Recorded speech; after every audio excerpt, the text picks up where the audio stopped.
And that's kind of the whole thing, right? Is like there's all these illusions of the way that society will react. And so then we are told that's what people are going to do. So when things happen, we're like, of course, That's what like we people gotta are be going to do doing, things. So yeah. I have to, be ready for when all the horrible things that people Yeah. are expected to do are going to do. And it's like, no, actually, people are chill. People are chill. They're chill till you tell them they're not chill. Then they're stressed. But Yeah. yeah. Knowledge is power. Mm-hmm. Well, why don't I hop in and tell you about this Do film? it. So, we are talking about The Mist from 2007, and it is about a freak storm unleashes a species of bloodthirsty creatures on a small town, where a small band of citizens hole up in a supermarket and fight for their lives. And it is directed by Frank Darabont and written by him and Stephen King, based on a Stephen King short story, which I do want to read. I am interested in. I do take most King books with a grain of salt. As far as like, I have to like prepare myself emotionally for what is probably going to upset me. And not because like, ooh, it's spooky. It's just like he has a flawed way that he sees the world and people. So he makes some really very questionable decisions looking at you and of it. That maybe we don't need to be. And we don't do that. Yeah. Why we didn't need to do I did that. look up the director, and the reason that everyone from like season 1, The Walking Dead, is in this movie is because he also made The Walking Dead. Well, there you go. So that answered that question, because I was like, why is every single character from season 1 in this movie? It's so weird. So, zombies are rarely the monsters we need to worry about. Any horror buff would be thrilled to explain that the real horror of Dawn of the Dead is not the infected cannibals chasing the ragtag group, but rather consumerism, showcased by the unsubtle location at a shopping mall as their safe haven. Romero's zombie threat reaches beyond the act of being devoured and seeps into the fear of losing our individuality. Because what is a zombie but a mindless, shambling person driven only by instinct, stripped of anything that makes them unique or able to make their own decisions? We've definitely talked about this many times on the Ghouls. Romero himself said that the zombie is a sympathetic character, having once been a person, a loved one even, and now reduced to impulse and monstrosity. We watch horror for the thrill of the chase, pursued by human or otherworldly monsters, and the eventual triumph of our heroes. Something we've discussed often is that horror can be this cathartic experience that allows viewers to work through their own fears, fears that have faces like self-doubt and oppression, because it's not, again, it's not the monster. And then they get to conquer them. And they ultimately reduce this monstrous fear into a sizzling pile of blood and goop. And that's really pleasant. It just feels nice to not have to deal with that anymore. So whether vampire, zombie, ghoul, or tentacle beast, we can agree that these monsters aren't what we should fear, but instead the society that survives these encounters, because people come out of it ultimately changed, right? And some will argue they become what they were always supposed to be, or what they were underneath who they made themselves out to be. King would definitely argue that. Right? And a society created out of disaster and horror, made up of terrified and scarred individuals, must also be something to fear. It is often the people that are more terrifying than the zombies, especially in like any of these films, but like 28 Days Later, like the most terrifying scene is not the zombies chasing them. It's the military time, Yes, 100%. So, and then it just like kind of puts it on to it just reaffirms this belief that that's what you should fear. And absolutely, like, people are dangerous and they will jump at an opportunity. And they do it now, right? Like Kat explained it too. People don't need the apocalypse or the rules to be gone to commit these horrible acts if they are already capable of doing them. They don't need an excuse.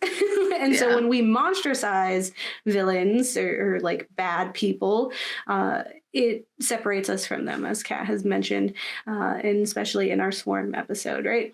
So Stephen King's The Mist is such a disaster society. The film and short story follow townsfolk trapped in a grocery store after a mist descends upon the town.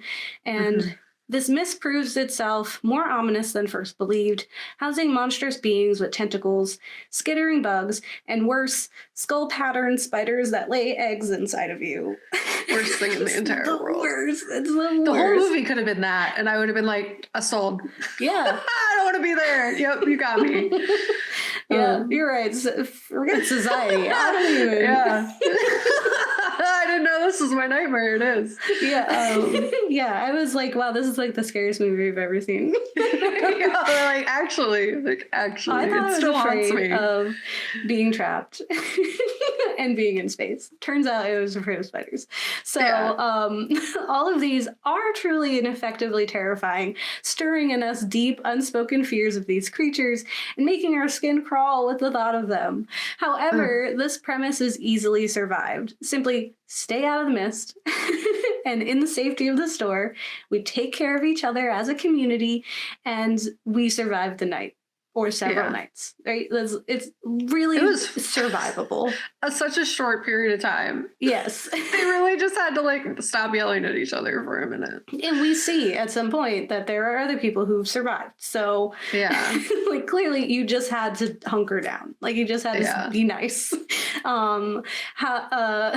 So unfortunately, as Kat alluded to, distrust and paranoia reveal themselves early in the disaster. And insidious and poisonous, the group structure plunges into uncertainty and violence. Their secrets and dark histories with each other warp their experiences and push them into desperate, dangerous situations. These actions put them all at risk, proving that the real monsters are your neighbors and not the otherworld demons outside the windows. Which it's the opposite. Yeah, but that's just the thing, right? Yeah. King is obsessed with revealing the seedy underbelly of society where everyone is one unfortunate event away from breaking. He lives to spin tales of humanity's supposed true intentions, in quotations. Because are they? So we covered a very long time ago his needful things, which the thesis of is precisely this, that at the heart of every person is a dark secret and desire that they would harm others to achieve. It's just like, oh, everyone wants something bad. Do whatever they want to get it. It, though featuring one of the most notorious monsters in horror, Pennywise, reveals that the real villain is the town of Derry, ripe with racism and violence that has infected the very soul. This innate evil is what drew the creature to Derry in the first place. He wasn't here just messing things up. He came because it was already evil. Which you could definitely hear me talk about at length anytime. So in this case of the chicken or the egg, evil was born long before it was the chicken. So The Mist follows the same logic, exploring an innate violence we presumably keep under wraps when normal society has control of us. When Andre Braugher's Brent refuses to believe his neighbor David that there are tentacled beasts in the mist, and instead becomes violent, he's so convinced that David and the other white townsfolk are playing with him, it is an expected, though frustrating moment. We can believe that the tension and toxic history Brent reveals seeps deeper than a lawsuit. It's very obvious that he has experienced pain and discomfort of this town made up of predominantly white, middle-class people who've weaponized their whiteness against him. And it's like a moment. We had a little tension when we first meet them, and then they're in the store together. They came here together, presumably cleaning up any misunderstandings or distrust they have the kid in each even other. asks is like, we're cool now? Yeah. I love that. I want us to be cool. Yeah, because there's a kid. He doesn't have like, prejudice. So when he has this reaction, it is really frustrating because you're like, we are in a really stressful time. You got to believe people. But it's like, does he? He doesn't. Yeah, he really does doesn't. not. And in that scene, I haven't read the book, so I don't know if that character is Black in the book, but just kind of that tension and him being surrounded by these like hick townsfolk who were mean even to David, like already, like because David has money and went to school. So like clearly they're a specific brand of human that probably made Brent feel really uncomfortable. So it's absolutely believable that he will not go into the back room in a time of a disaster and vulnerability with a bunch of white men who he has no reason to trust. Like straight up. So that absolutely believable. And like that makes sense in that time. But then there's also the terrifying evangelical Mrs. Carmody, who begins preaching the end of times and just claiming that the creatures and murderous mist is a reckoning, a warning from God that she is at first dismissed for. People are like, oh, crazy lady. And as the rules of society do start crumbling away, leaving a vulnerable and more pliant community in need of guidance, her words of retribution and call for expiation seem reasonable because they're looking for any guidance. And that's what King wants you to think. And that's what the people in power want you to think, is that if we don't have someone telling us what to do and how to behave, we, of course, are going to be bad. People are going to be so naughty if there's no one to tell them don't do that. That's not how society works. That's not how society has ever worked. We know that. We know historically societies, like any communities, like group of people came together, they figure it out, they work together, they don't need somebody to hurt them to be a good person. That's not how that works.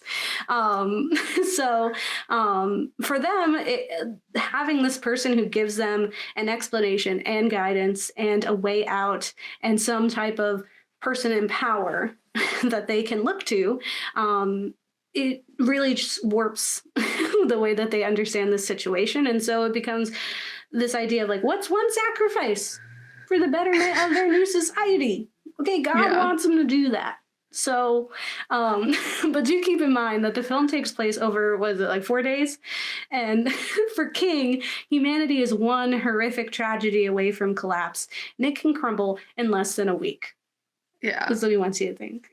So the film is absolutely effective with its scares, both in the creature design and the viciousness of this community. In particular, a scene that will haunt my nightmares for as long as I can live, finds a young MP officer wrapped in a haunting spider web, and it's slowly revealed that he has been used as a vessel, not for food, but incubation. Yep. It's full of eggs. Which is just horrifying. I want to cry. And during a fight with the grotesque, ghostly alien spiders, the MP's body falls from his web cocoon onto the ground, and in true King horror, because he is very good at it, bursts into 1,000 spiders. Yep. And they're all skittering around. Yep. Just for people. I just want to paint the picture for everyone. Maybe ever happened. Yeah. Like, 1 million. I like to this day, I'm like, I just want to cry every time I think about it. And I'm going to give a little blurb about it when we get to my section. But I did not know how scared I was of spiders until I saw this movie, and I was like, that's it. Yeah. I mean, if I see a spider, I'm like, okay, go over there. I'm respect. But when you see an egg in the little sack and then they come out of it, then I'm like, no, stop, shush. But this time it was a person. It's like, no. It's my biggest fear. I think there's the man who does the scary stories with the art that's really scary, Junji Ito. Yeah. Ito. I think he has one where a similar thing happens, where someone gets spiders laid in their face, and then it explodes while they're sleeping. Scary stories. Scary stories to tell in the dark, isn't it? When I tell you, that haunted me. And she picks out her face. Remember, Guillermo did that. Oh, okay, yes, you're so right. I don't know why I thought it was Junji Ito. I guess because he's so good at doing scary stuff like that. He probably did, to be honest. But for real, when I say, I used to have nightmares as a child, waking up covered in spiders, no. Yeah. It was pinnacle horror. The tentacles are okay, you can shrug it off, right? It was really gross. It was super gross. It was very triggering for me. Because anything that has the little things for trichophobia is just not for me. And then the bugs were fine. Or even the dinosaur looking creatures. There's all kinds of creatures. It's very interesting. When they got to the spiders, I was like, that's it. That's We're it. done here. Yeah. And for 2007, they looked real. You can tell me those things were not actually happening.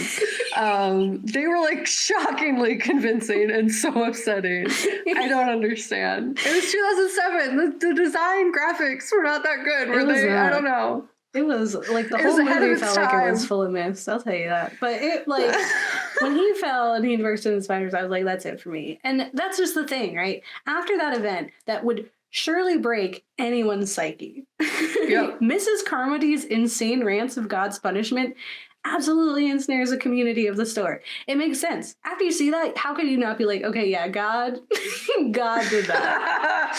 God's really mad. I don't want to burst into a thing of spiders. You're so right, crazy lady. I'm not going to take the chance, right? Like at that point, it's like I don't want to take the chance because what if it is God? Because he's a jerk. He does all kinds of terrible things. He would totally put a man full of spiders. All I'm saying is, if that's what we're doing, me and God are going to meet real soon. You know what I mean? Take me from this world. I do not want to be here if the spider thing happens. Yes. No. Well, Mrs. Carmody, after this event, now has control of this store, which is like the big premise of it, right? Also, like, religion has a cult mentality to it as well. You need like that community that we talked about. But at the core, it is that idea of like there's someone in charge telling you the answer because we're all looking for answers. Yeah. We're all looking to fit in and we don't want to be here. If this is the way that we stop being here, okay. Right? Yeah. Like that's what it feels like for them. And so her ability to corrupt the minds of this small group is really terrifying as they descend into chants of expiation, which we looked it up. This is like retribution, reparations.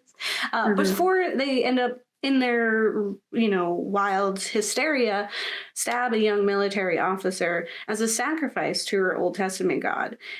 And it feels very believable in that way.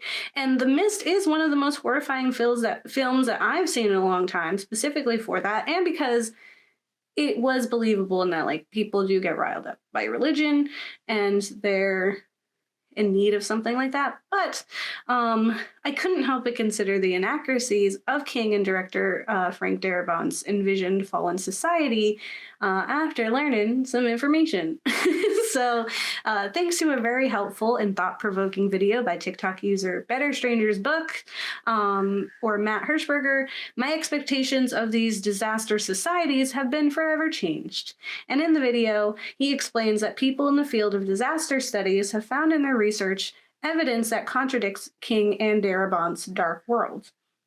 Which is also interesting because Darabont making The Walking Dead, that's another example of like the zombies aren't bad. Like the walkers are just walking. Sometimes they're just sleeping. They don't matter. It's always the people. Yeah, it's like people, like the ones that are evil are extra evil, but then the ones that like are the good guys have a slow descent. I'm on like season 8 now. And they have like this slow descent into losing their humanity and then finding it and then losing it. And then someone's always more evil. It's like such a wild time. But yeah, evil people are in there. King and Darabont are like really believe in or really work well with creating narratives in which people are the villain, even when we're surrounded by something that is obviously a villain, but unintentionally a villain. Like zombies don't know they're not doing it in this sinister fashion. They don't mean harm. Yeah. They're just trying to live, right? Yeah. Or unlive, whatever.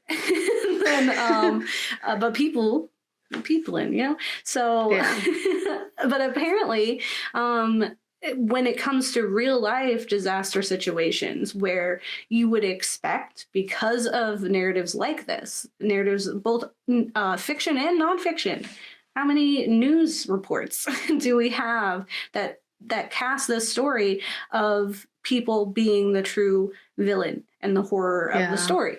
Apparently this field of disaster studies was developed to explore the way people would react in the event of disasters such as a nuclear apocalypse so that they could understand how people are going to react to something like that, and then they can quickly come in and restore order. Because of course there's going to be chaos.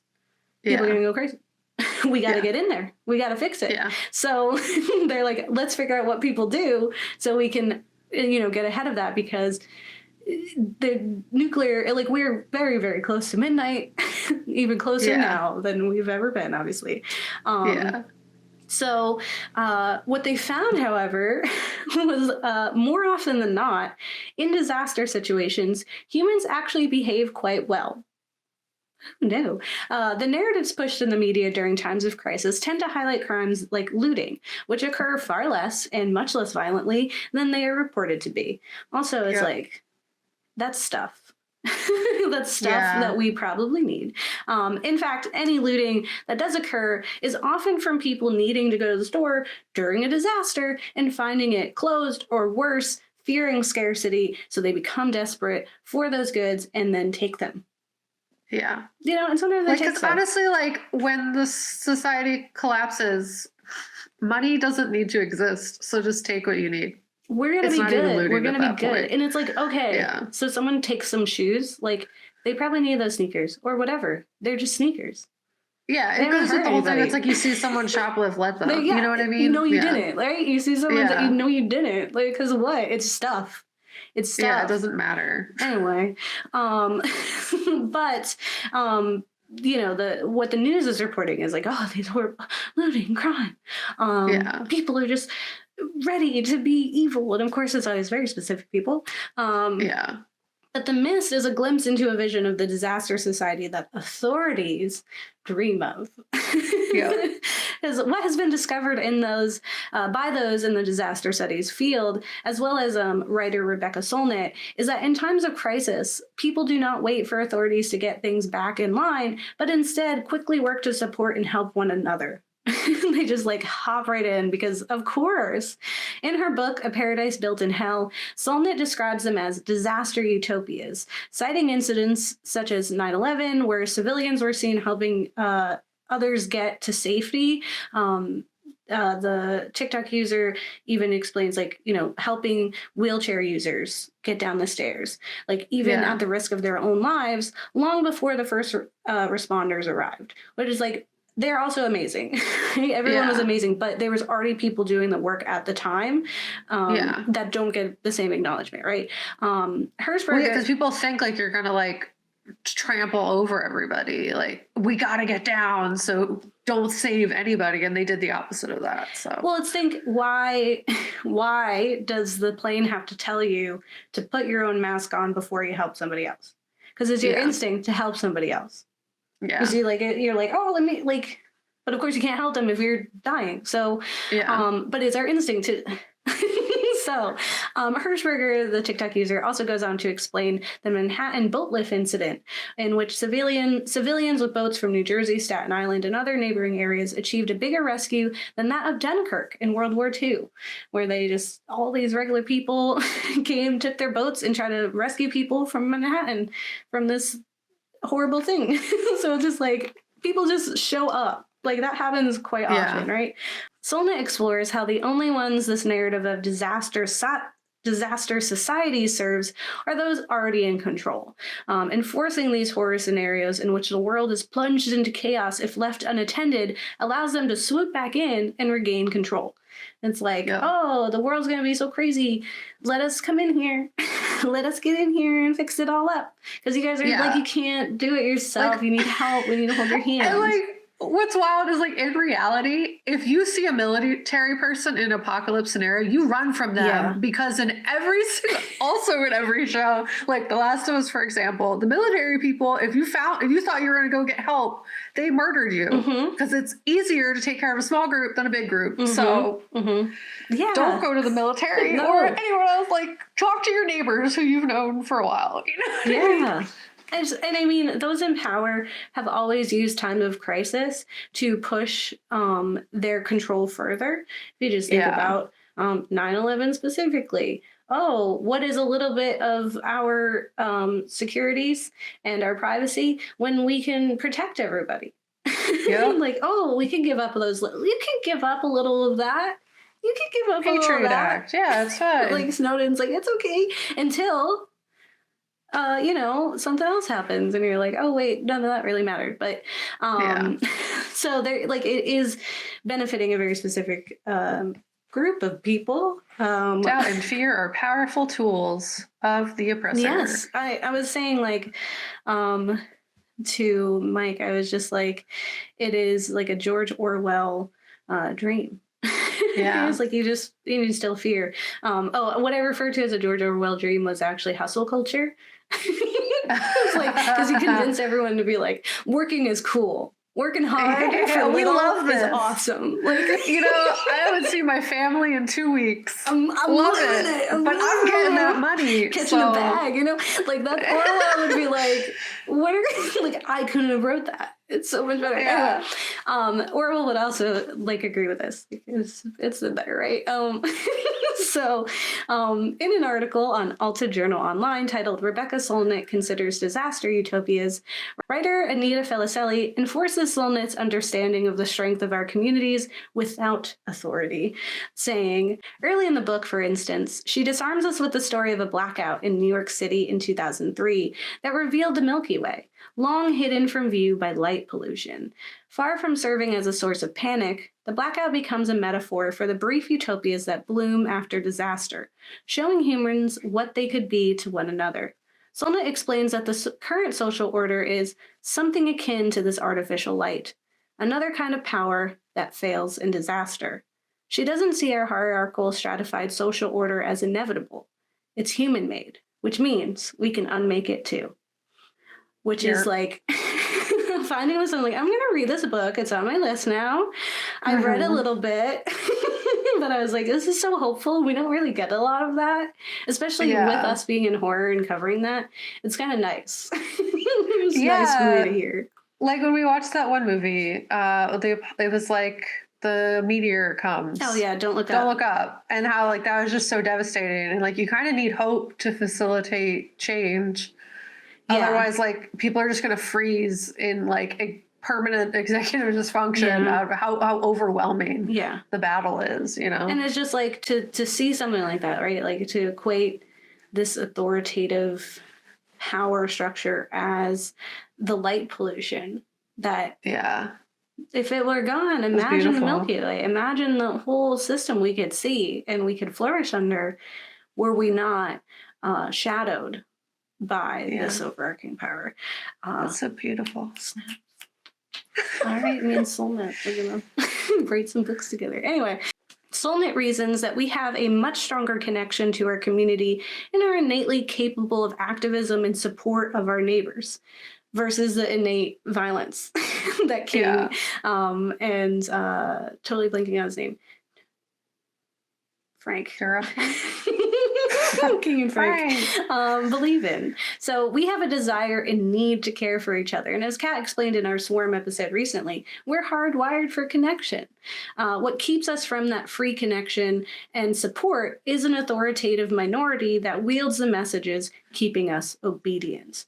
These forces, like King, thrive on a narrative in which humans are vulnerable and selfish. Right? He wouldn't sell all those books and wouldn't be so scary if we didn't believe that. Because we do.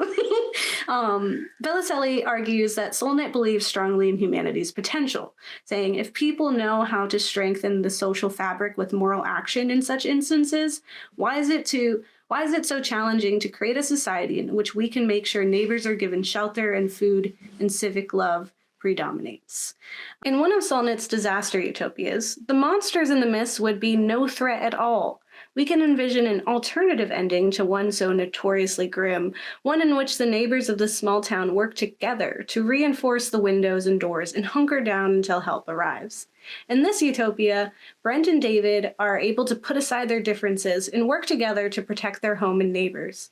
But more importantly, in this utopia, I never have to see a man disintegrate into 1,000,000 spiders and my nightmares forever. Yeah. So that's where I'm at. What a true nightmare that was and will forever be. Yes. No, honestly. And it's like, there's so much to it that was stressful, but also it's like having the hope aspect, like in a world where one, we don't have to even see the man disintegrate into spider because we stayed inside first. We didn't leave. And also like, I get like in the film they're calling out like the hypocrisy of some religious people who are like, God, God, God, but then also are like, murder him. Maybe we'd also see like a world in which she was doing a little less. You know what I mean? Like, yeah, she wouldn't have seemed so right. Because that's the thing too. And that's something I see with King is like, at one point when it was like, she didn't die. Like, there's moments where she should have, and she didn't. And I was like, so is it God? Because it could be.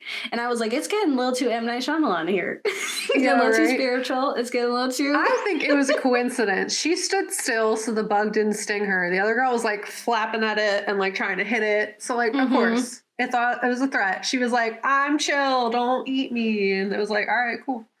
I think it was a coincidence. And she just used like a series of coincidences to convince people that more like high level stuff was going on. Like, that sounds like the Bible, series of coincidences. Yeah. But like, yeah, like, and like in reality, if they were actually like following some of the things that they claim to believe, that they probably wouldn't be like, go murder these people. They'd be like, yes, of course, give food to everybody, take care of everybody. Be as Jesus. The intent of religion initially, before it got all scary and weird, was to like build community and like take care of each other and like have good stuff going on. And it's like transformed, or it has been honestly many times. It transforms at times into these horrifying, like, real dangerous situations in which they're like, we use our religion to justify the murder of people. And I was like, that's it becomes a source of power, right? So it's just like the other authorities that we see that spring up in these times of need.